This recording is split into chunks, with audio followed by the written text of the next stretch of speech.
aí, rapaziada, tudo bom com vocês? Eu sou a Stephanie, sejam bem-vindos a mais um vídeo. O bate-papo de hoje é sobre um livro que eu tive a oportunidade de ilustrar, que é esse daqui, que se chama Tadeu Ajuda Eu, escrito pelo Lucas Viapiana, ilustrado por mim e produzido pela editora Caseira. O livro também foi contemplado pelo Prêmio Nod Pelizete de Incentivo à Cultura.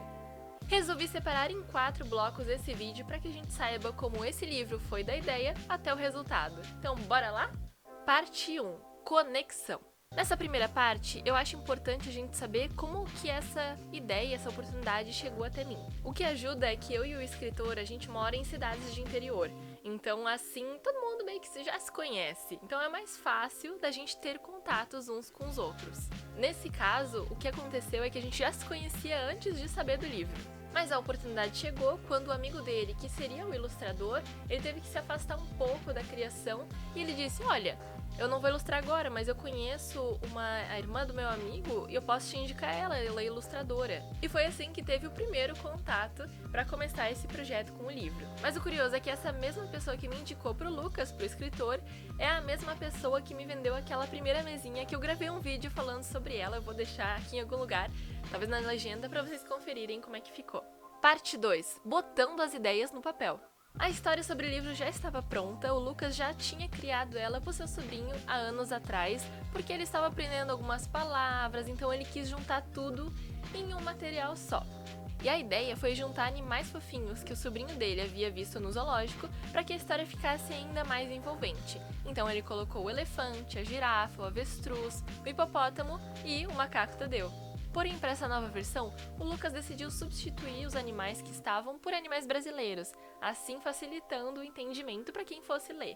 Então, nessa nova versão, a gente tem a ema, a capivara, o lobo-guará, o serelepe e o macaco Tadeu. A nossa primeira tarefa foi produzir os storyboards do livro. Passamos quase uma noite inteira na função e eles eram a ideia crua no papel. Um monte de boneco palito e rabisco dizendo aqui vai isso, aqui vai aquilo, mas se não ficar legal assim a gente volta para essa ideia. Também pensamos no desenvolvimento dos personagens, afinal, como é que seria a personalidade deles e a aparência com base nisso? Então, a gente anotou tudo, rabiscou e estruturamos o livro, tudo isso em setembro de 2024. Parte 3, mão na massa. E aqui vai uma dica para vocês. Se vocês estiverem participando de um projeto assim, ou estiverem fazendo algo do gênero, façam uma etapa de cada vez.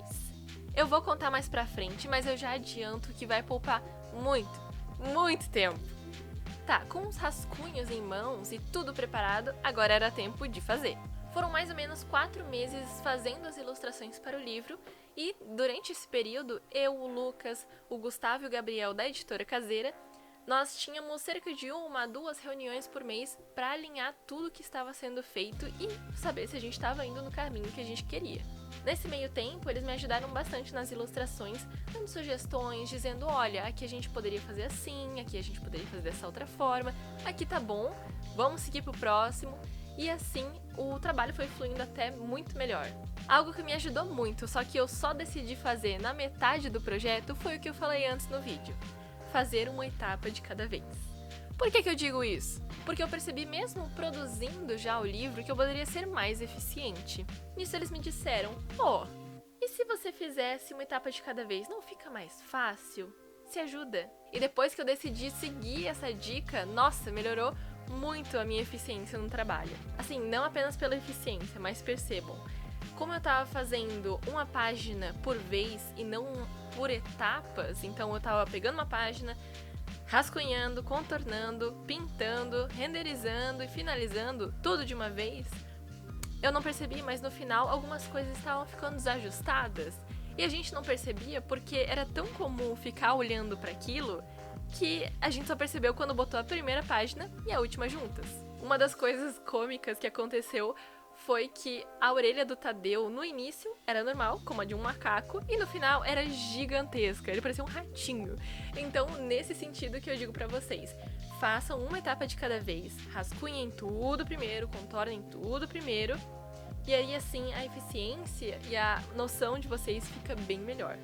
E sem falar que eu me perdia de vez em quando em qual pincel eu tava usando, essa era a cor certa ou é um tom a mais, um tom a menos. Então dessa forma eu fazia o contorno de todos com um pincel só, eu pintava todo mundo com só uma cor, só um tipo de pincel pra pintura, assim eu não tinha como me perder. Uma das coisas importantes foram as sugestões da editora caseira, porque como eles já tinham o conhecimento de livros, com essa comunicação que se passa com livros, me ajudou bastante, já que foi a minha primeira vez ilustrando um livro infantil.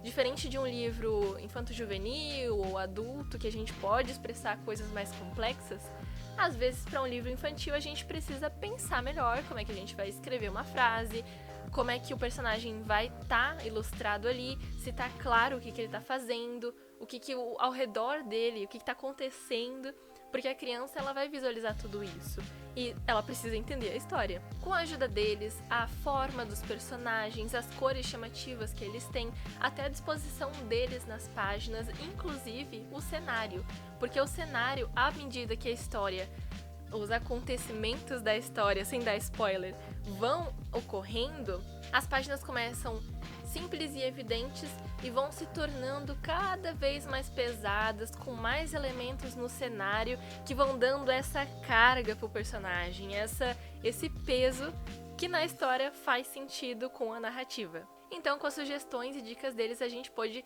fazer um trabalho que ficasse coerente com o público infantil. Parte 4, resultado! Decidimos fazer o lançamento no dia 28 de junho de 2025 na Biblioteca Pública da cidade. Como parte do projeto, foram produzidas 300 exemplares que foram distribuídos de forma gratuita tanto no lançamento quanto para escolas e bibliotecas públicas e municipais, sendo que 25 exemplares desses 300 foram separados para pessoas que têm deficiência visual. Então eles são livros em alto relevo, são feitos de forma diferente e, como nas outras versões, tem também o audiolivro para que a pessoa possa escutá-lo enquanto tateia ali as ilustrações e pode conferir a história assim. A ideia dessa distribuição foi deixar mais acessível a leitura para todos, mas principalmente para as crianças. O dia do lançamento aconteceu e de 100 exemplares separados para esse dia, entregamos cerca de 90 exemplares. Foi um sucesso. Lá a gente conversou sobre o processo de criação, como é que foi se reunir e produzir esse projeto, e também teve uma sessão de autógrafos com dedicatória do escritor e desenhos meus nas páginas iniciais. O último ponto legal que eu gostaria de comentar com vocês é como é legal participar desses eventos, de como é legal você participar desses projetos, porque é nesses momentos que você conhece os artistas da sua região. Lá no evento eu pude conhecer artistas que moram aqui perto de mim, que fazem um trabalho excelente, e também saber de outros eventos que eu poderia estar participando, tanto com o livro, tanto de forma individual, e, no final, gerando novas conexões. Por fim, foi um evento maravilhoso, a sensação de dever cumprido com a nossa comunidade e com nós mesmos.